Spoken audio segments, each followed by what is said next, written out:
Hello and welcome to another PlanetDestiny video. Today we'll be going over the changes in the Stormcaller subclass. Like the other subclass videos, all of these talents are subject to change. Also, I need to thank Diachronic for letting me use this footage, so let's get into the talents. For grenades, we saw a few changes. The grenades now available are the Pulse Grenade from the Striker Titans instead of Lightning Grenade, the old Deluge Grenade was renamed to Storm Grenade, and the final grenade is the Arc Bolt Grenade from Blade Dancers. The Storm Grenade was a little weird. It seemed to have a pretty big delay from landing to actually detonating and dealing damage. It'll take more playing around with it to figure out exactly how it works, since I ended up using the Lightning Grenade exclusively when I played Stormcaller subclass at the Red Bull event. For glides, nothing has changed. You still have Focus Control, Focus Burst, and Balance Glide. The super for Stormcallers is called Storm Trance, and it allows you to glide around and chain arc lightning from your hands. The talents associated with it are Landfall. On casting Storm Trance, fire a bolt of lightning into the ground, creating a devastating shockwave under you. Superconductor doubles your Storm Trance lightning's chaining capabilities. And the final talent is Ionic Blink.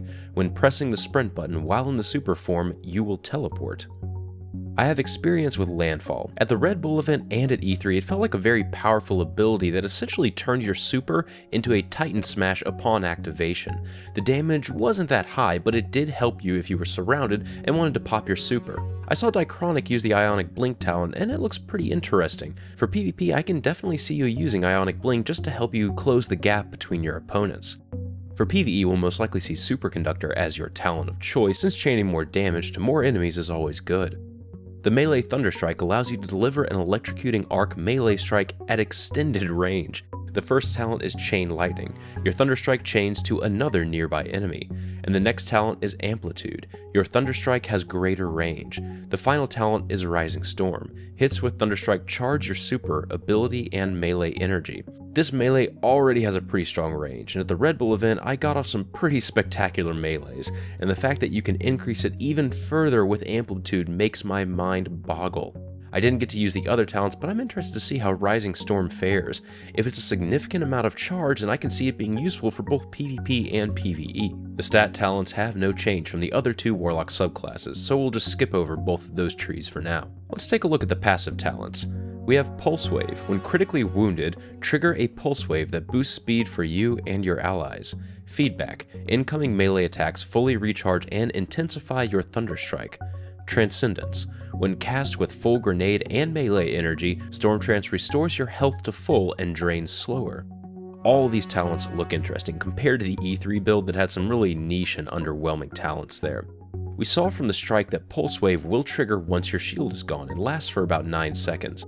This adds a great amount of mobility for those who can react quickly in PvP. Transcendence is the talent that I'm most interested in trying out though. While it does have some requirements to make the most use out of it, I feel like it might make the Storm Trance super last long enough to have a proper impact on an encounter in both PvE and PvP.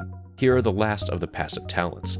Electrostatic Mind. Storm Trance charges faster when allies are near, and when Storm Trance is active, nearby enemies take damage. Arc Waves. Enemies damaged by your grenades chain deadly lightning to nearby enemies, and the final talent is Perpetual Charge. Grenade kills recharge your melee, and melee kills recharge your grenade. I'm actually really interested in seeing the interaction between Arc Web and Arc Bolt Grenade.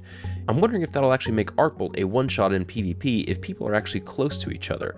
If anything, it would cause more damage under the right circumstances. I'm also very happy to see a good interaction between Electrostatic Mind and Transcendence. You'll be able to charge your super even quicker in group settings and deal even more damage once you actually go Storm Trance.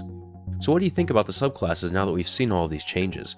There still could be more changes done before release, but I think these subclasses are now much more refined and probably won't be changed in any large way once Taken King releases. Again, I have to thank Diachronic for letting me use his footage. I hope you guys found this video helpful. This has been Patrick Casey with PlanetDestiny, your guide to the Destiny universe.